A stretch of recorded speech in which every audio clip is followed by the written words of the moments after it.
hồ lử lúc nó thì cũng một mình rồi nhất là giới thiệu lên nó bé trong luật sật lời lúc là bé mua tàu ban đồ bờ cái mình đồ khó tua thì lúc nào bé vừa là mỗi họ dự sẽ cái tua để chàng thiên các cô dự tua tàu để chàngวันที่ถอนเป้สุดเลยเป้นู่นเลยนู่นเป้เอาไปจุดเด่นเดี๋ยวนู่นน้องจนแต่กี่เป้มั่วอะไรวะนู่นน้องเป้สุดเลยđặc biệt nhất là mà muaคือซื้อจงจ้าgiờ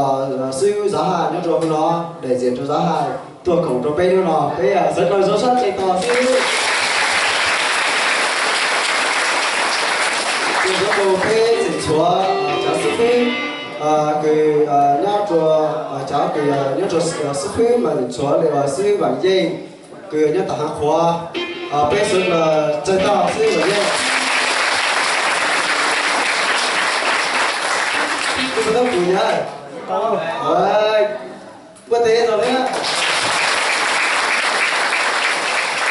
rồi cái gì mua lại là sức chia theo bây giờ là chúng ta chơi tao sức chia rồi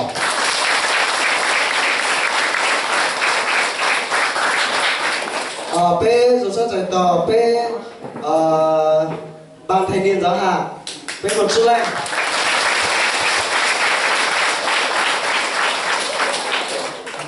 rồi bé nhớ đồ sẽ bé rồi sẽ dạy tỏ bé cho rồi cứ nhớ cho hữu hiểu ý nó rồi bé trở lại sẽ được sở bé rồi sẽ dạy tỏ sẽ lại ôi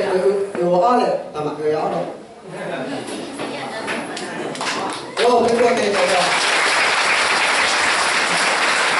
thế rồi cho phần này hội ý để nó ok thế vừa rồi